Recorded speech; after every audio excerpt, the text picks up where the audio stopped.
Avant de commencer la vidéo, je tenais à vous informer que je venais de créer une page Facebook liée à la chaîne qui aura pour but de recenser l'intégralité des vidéos ainsi que des astuces supplémentaires liées au dropshipping et au e-commerce en général.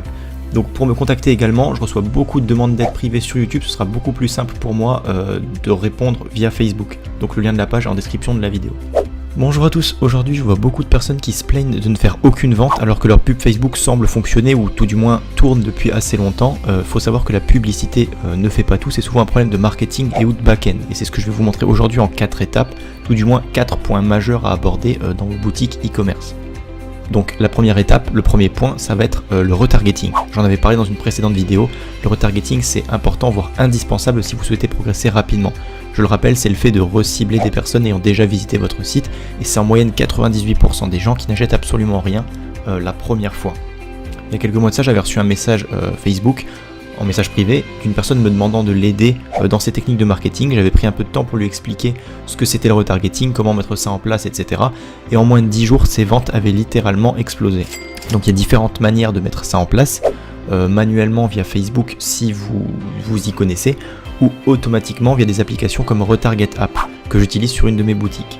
Si vous êtes intéressé par le retargeting, je vous renvoie vers la fin de la vidéo parce que j'ai une information qui devrait vous intéresser. Le deuxième point, la deuxième étape, ça va être de tenir une liste d'emails. Donc il y a beaucoup de novices en dropshipping qui pensent qu'une fois la vente effectuée, on peut passer entre guillemets au client suivant en laissant tomber le client actuel. C'est une erreur majeure à ne surtout pas faire puisque un client qui a déjà acheté chez vous et qui est satisfait, c'est un client pour lequel vous n'aurez plus à payer pour le targeter ensuite puisqu'il est déjà client chez vous. Donc vous pourrez le relancer par email par exemple.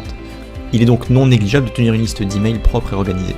Vous pouvez par exemple envoyer un code de réduction de 10% à un client qui a déjà acheté chez vous pour l'inciter à racheter un autre produit par la suite.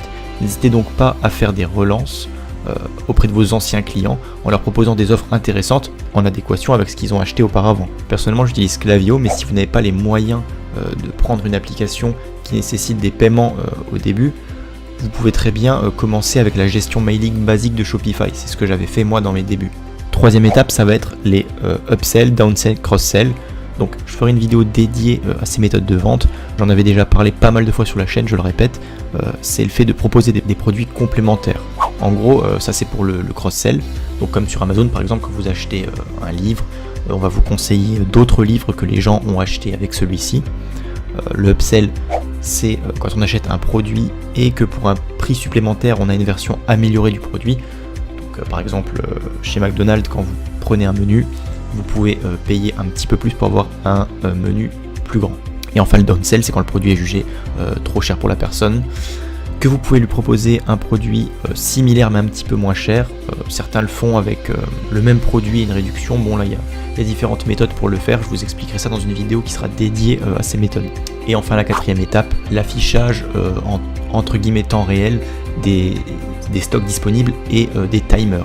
Donc je vois beaucoup de débats sur les différents groupes Facebook à propos de ça, des interrogations. Selon certaines personnes, c'est une méthode abusive. Personnellement, j'ai toujours eu de bons résultats avec ça. Les timers, ça provoque la panique entre guillemets, la sensation que cette offre elle est à saisir maintenant ou jamais. Donc je vous conseille vraiment de mettre en place un timer. Bien sûr, il faut que ce soit un timer assez propre, pas un truc intrusif qui fait vraiment tâche sur vos sites. Parce que bon, là aussi je vois souvent des gens qui mettent des timers, mais c'est vraiment des timers moches.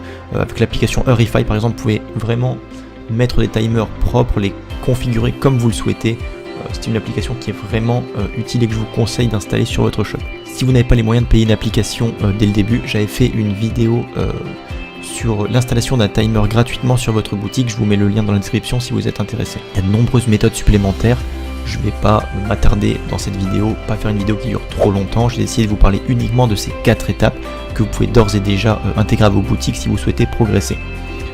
Avant de clôturer la vidéo, je tenais à vous annoncer que je travaille actuellement sur une formation qui recensera toutes les méthodes que je présente sur ma chaîne, en plus poussé bien sûr, qui sera sur le modèle de mes vidéos YouTube, donc c'est-à-dire des vidéos simples qui vont droit au but, avec des astuces qui seront des astuces personnelles que je n'ai encore jamais partagées sur YouTube, et ce sera aussi un recensement de toutes mes connaissances en général dans le e-commerce et la publicité sur les réseaux sociaux. Elle sera commercialisée à moins de 100 € pour son lancement, je vous en dirai plus prochainement. En attendant, comme d'habitude, si la vidéo vous a plu, faites-le moi savoir en laissant un like. Je vous dis à bientôt sur la chaîne e-business.